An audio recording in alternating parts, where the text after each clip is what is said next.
Robert J. Rosenthal machte sich während der letzten 40 Jahre bei etablierten Zeitungen als Kriegsberichterstatter und Skandalenthüller einen Namen. Heute leitet Rosenthal das spendenfinanzierte Center for Investigative Reporting in Berkeley, das politische Missstände aufdeckt und dabei innovative Arbeitsmodelle für den Journalismus entwickelt.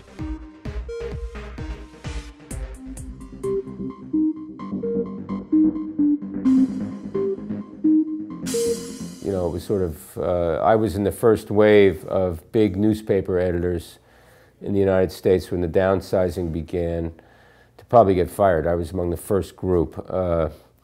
And after that, I decided I had one more newspaper left in me. I believed in journalism tremendously, and I came to San Francisco, where I became the managing editor of the San Francisco Chronicle, but that didn't work out.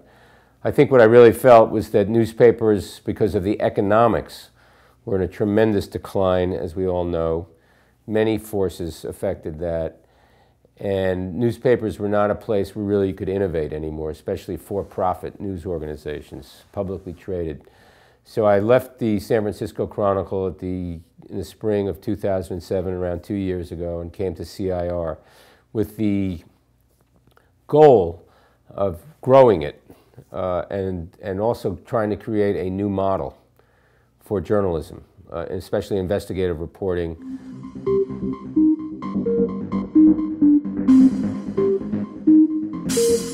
Now we actually have raised enough money in the last year and a half in a very difficult environment, mostly foundation money, American foundations, where we've now just finished hiring in the last few weeks 10 people, 10 journalists, for a very focused investigative reporting project focused on California.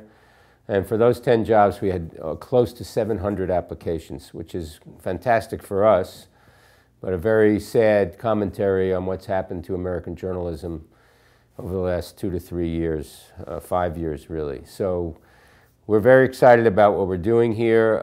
It's going to be quite innovative.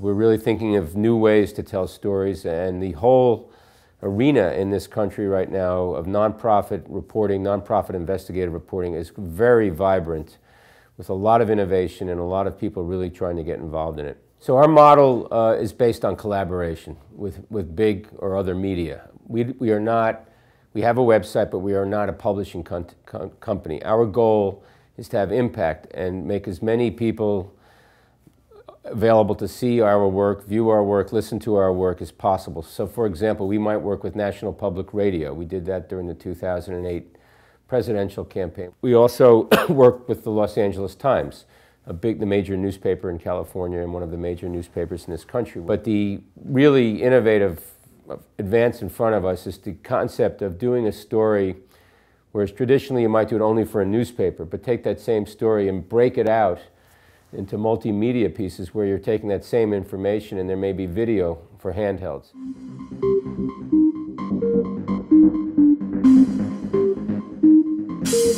I think that one CIR or one ProPublica in New York who's very similar but very well funded will make a difference, but we need more of these organizations, and they're beginning to take shape. And that's why I was saying there's a very rich, you know, the American now the term is ecosystem for all these organizations happening. But the other piece of that makes it very possible is that the news organizations, from a small news organization in a community to the biggest news organizations in the country, are contacting us and opening up their doors to collaboration in our content. They all have been downsized, they need content, and the specialty of investigative reporting is much needed right now. So I'm very optimistic that the drop on the hot frying pan, or in English we might say a spit in the ocean, is going to be part of a building up of a lot of content.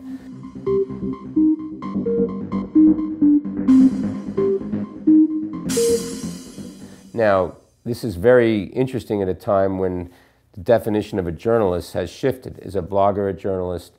Is Twitter a marketing piece of technology, or is it a way to tell stories? How do you use social networking? So from my point of view, and what we're trying to do at CIR is really take advantage of all this technology It's not simply we're writing for a print product. How do you take the technology and reach audiences the way they want to be reached? And obviously this is also a global issue. It's not simply something we're thinking about. I think people are thinking about this in Germany. They're thinking about it all over the world. So there's a lot of optimism that there will be a solution.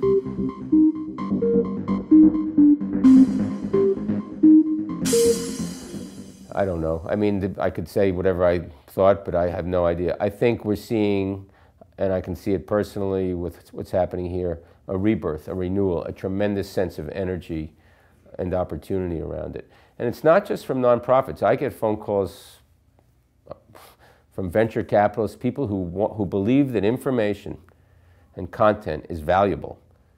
And no one has figured out the new business model. But there are people whose core goal is profit, who are very interested in this as well. And they're all reaching out. There's a tremendous amount of experimentation and reaching out.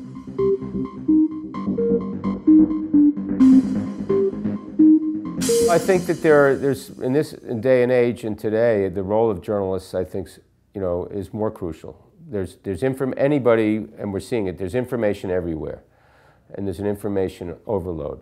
But I think a key role of a journalist, whether it's an investigative reporter or a journalist, is to take information and make it accessible, make it coherent, so that people can understand what's happening. We're organizers, we're filters. We frequently go to places other people don't go. They inform us about the world. It's true that the new technologies have made somebody with a handheld, can take video and ship it from Afghanistan to here. But there are certain things we do that other people don't do. We take risks. And again, historically, a journalist frequently would speak out or find information that those in power did not want disclosed.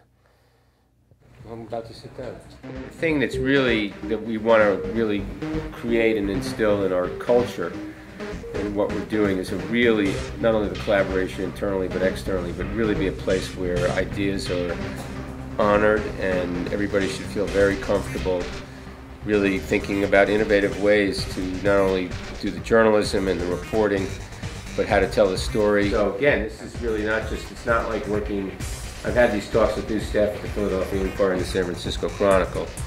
This is completely different. It's about what we can do. So I think that's really, really exciting. And many of you have come from legacy newsrooms or understand what's happening there. But the energy here and the whole feeling is so different because we're about building something. So more people will be coming in the next couple of weeks. We're going to get more crowded, then we'll get a little more room. But again, I think, the key thing, if you heard anything I said today, it's I really, really believe in all of you. We believe in each other, and we're really going to, one of the things in the new space, I think the ceilings are 17 or 20 feet. What are they? 17.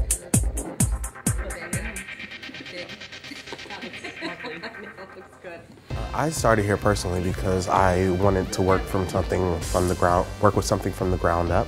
I like the idea of journalism that's really taking these multimedia tools and taking the internet and using it as a forum for creating better journalism. And so I had some other opportunities that I could address, but this is something that's really going to change lives. It's going to impact the lives of Californians who need this sort of news, who aren't getting this sort of news anywhere else. The duties of being a journalism is kind of being the person who stirs the pot, the person who makes people mad. And when you make people mad, it means that you're doing a good job. It means that you're changing something. And so you kind of sign up for that. There's a threat of people getting sued and people going to jail for being journalists, but that's something we take on, and that's something that we gravitate towards a business toward because we know we're doing something that's going to change people's lives. I am an invested party. We're all as invested as everybody. There's no hierarchy. There's everybody just going for it, and we're all a part of this puzzle.